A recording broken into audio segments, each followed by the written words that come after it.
On today's show, going off-grid and having an EV are compatible, a lot more hybrids seem to be going zero emission, and well, a lot more.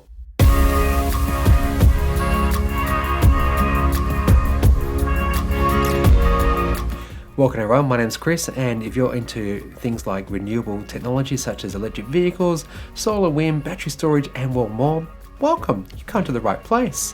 Consider subscribing.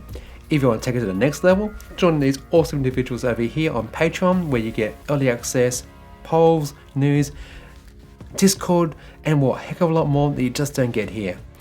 It's as cheap as like a coffee per month. Check it out, please do. Big shout out to my producer level patrons, that is Ashley Hill, Nigel Farrier, Ray Johnson, and Tessa Nagong. Alright, let's get to the news, shall we? Here's a great idea. In areas of high congestion or air pollution from cars, say like a city centre with stop-start traffic, you can flick a switch and your engine turns off and your car emits no exhaust fumes, CO2, nothing. Yep, you can keep on driving across town. Revolutionary. Plug-in hybrids have been able to do this for years. But watch this.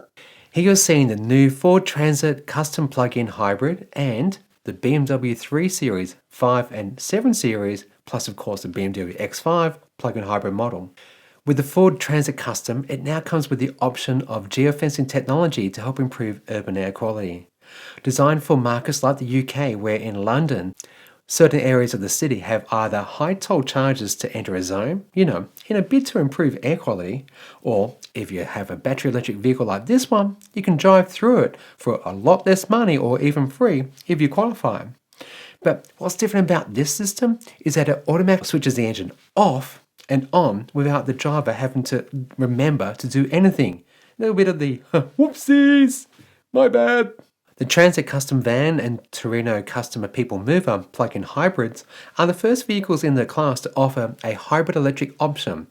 Packed with a 13.6 kilowatt-hour battery, it helps to deliver like a zero-emission driving range of up to 55 kilometers on the not even damn close metric, which by my math, really means like 40 kilometers of range. In addition, both vehicles have like a 1-litre EcoBoost petrol engine, which can charge the battery on demand to extend up to 500 kilometers, again, using the NEDC method, which, you should agree, should be banned throughout the whole world. The BMW version operates in London and it will soon automatically switch on in Birmingham, a city located about 200 kilometers northwest of London, when the city's planned clean air zone is implemented in 2021. For Beamers, this tech will be made available through a free over-the-air software update for compatible plug-in hybrid models running on the BMW operating system 7. And Ford Transit vans, they'll be available to new models moving forward, but also available as a retrofit option for those who want it. I think there's like a good small step in the right direction, which then, begs the obvious question. What would happen if the same thing was implemented in Australia? In our cities. That is like a total ICE ban for cars, trucks and taxis. Obviously there'll be some outrage in the community, plus the work will be needed on creating other transport corridors to offset the traffic. But still, if our politicians gave in some thought and a timeline of 5 years from now, the purchase of EVs for people who need to travel into or out of the city would mean that the 0.6% of battery electric vehicles that are currently on our roads would increase quite a lot. The Volvo XC40 Recharge Pure Electric, that's Volvo's first all-electric car, is now available to UK customers to order. Australia, we're going to wait till the first half of next year. Yes, I've detailed this car in this episode up here, but for those who want that too much hassle, didn't bother watching it, Chris, then here's this quick summary for you. This first of 5 fully electric cars to be launched by the Swedish company over the next 5 years, the XC40 Recharge Pure Electric is capable of travelling more than 400 kilometers on a single charge. It can be charged to 80% of its battery capacity in as little as 40 minutes using a fast charger. The dual motor SUV with 308 kilowatts of power can get to 100 kilometers per hour in just 4.9 seconds. That's pretty zippy. The interior features door linings and carpets made from 97% recycled plastic bottles. which is great and something that Fisker Ocean and other car makers are starting to do now to minimize their impact on the environment. Inside, the car benefits from the company's brand new infotainment system powered by Google Android, which I've talked about a few weeks ago.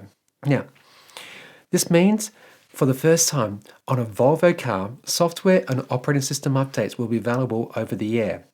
The XC40 Pure Electric also features like a new version of Pilot Assist, a driver assistance technology that controls like steering, acceleration and braking to help take the strain off the driver for long motorway journeys and sitting in stop-start traffic. Using not only cameras and radar, the new version of Pilot Assist uses Google Maps for information as speed limits and curves in the road to improve its functionality.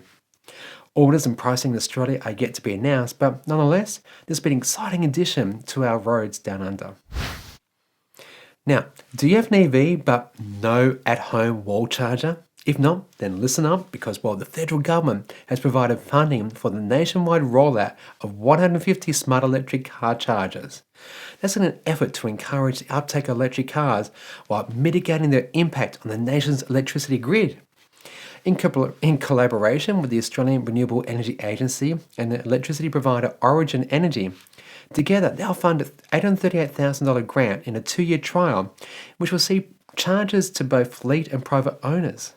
To be eligible, you need to be living in New South Wales, Victoria, Queensland, or South Australia and will apply online to take part in the trial.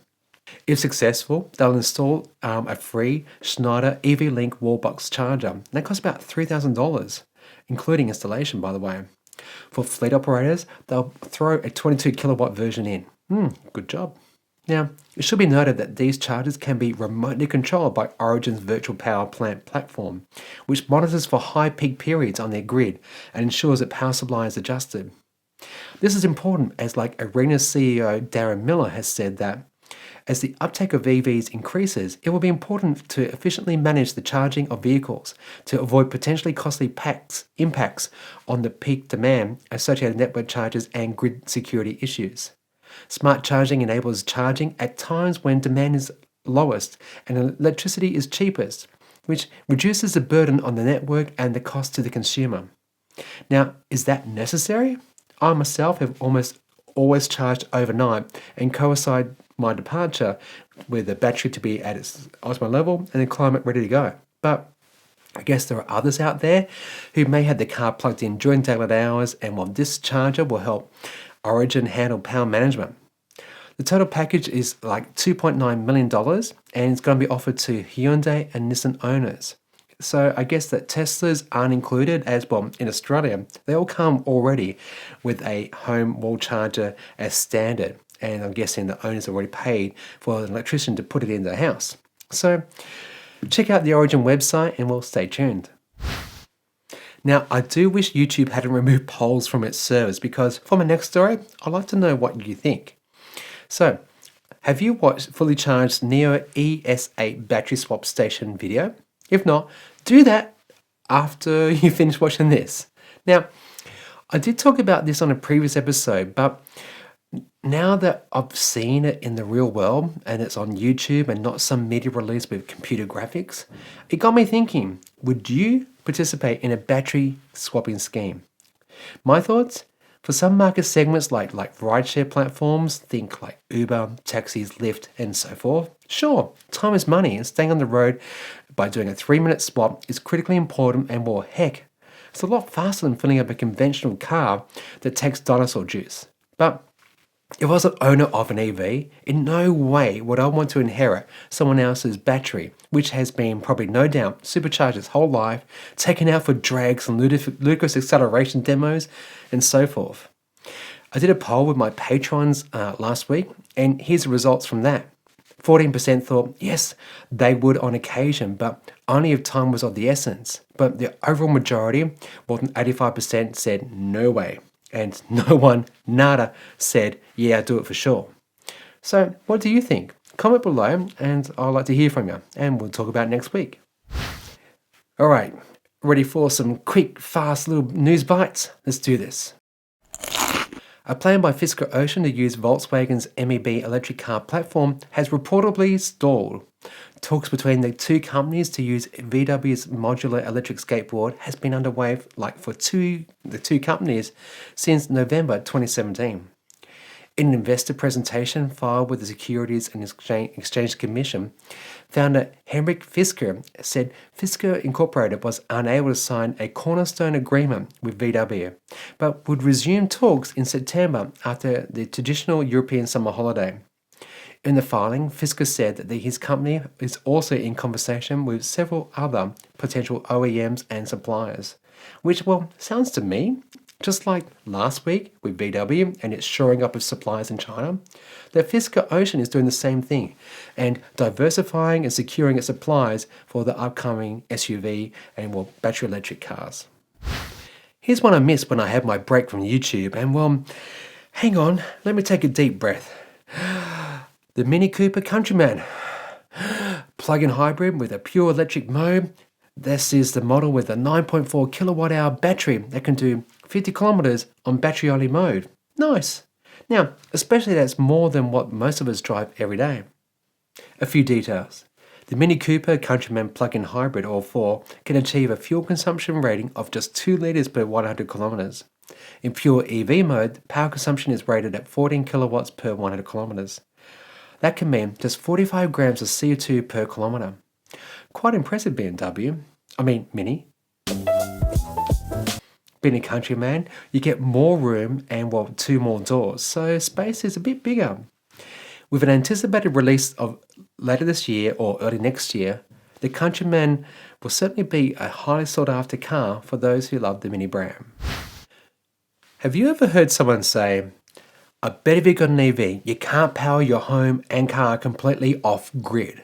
Well, this is where you direct them to this amazing story, detailed in The Driven last week, where a retired couple in Tasmania not only run the award-winning house from just 5 to 7 kilowatt hours of energy per day, but they also have an electric Mitsubishi i-MiEV and a Tesla long-range Model 3.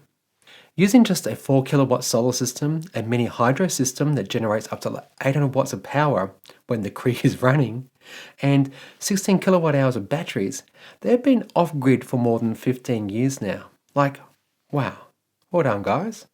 The owners estimate that the entire off-grid system, including the solar panels, lead-acid batteries and hydro, costs around about $40,000, which, when compared to actually getting in the electricity to the house connected to the grid, would have been a similar price, if not more. One to watch out for on your TV the next week, and that is Fight for Planet A, our climate challenge. That starts on Tuesday, the 11th of August, which, P.S., is my birthday. Chocolate and champagne are very much appreciated. Thank you very much. This 3-part show, hosted by Craig, this name here, explores how we can all reduce our individual and collective carbon emissions and motivate us to take action on climate change. And finally, EV incentives update. Well, a few weeks ago, I started a petition urging the Australian government to create genuine EV incentives, and, well, today, more than 630 people have signed it. This is important as Australia needs EV price parity with conventional cars to get us off fossil fuels, reduce emissions, and, well, clean our air. So if you haven't signed it, well, if you have signed it, great. Good job. Well done. And, well, maybe share it with your friends, family, and importantly, talk about it with them and your local member of parliament. Here's a few facts that might just, help in that conversation. Australia's combined vehicle fleet of 19.2 million vehicles is one of the world's most polluting and, well, least efficient. See this graph created by Climate Analytics?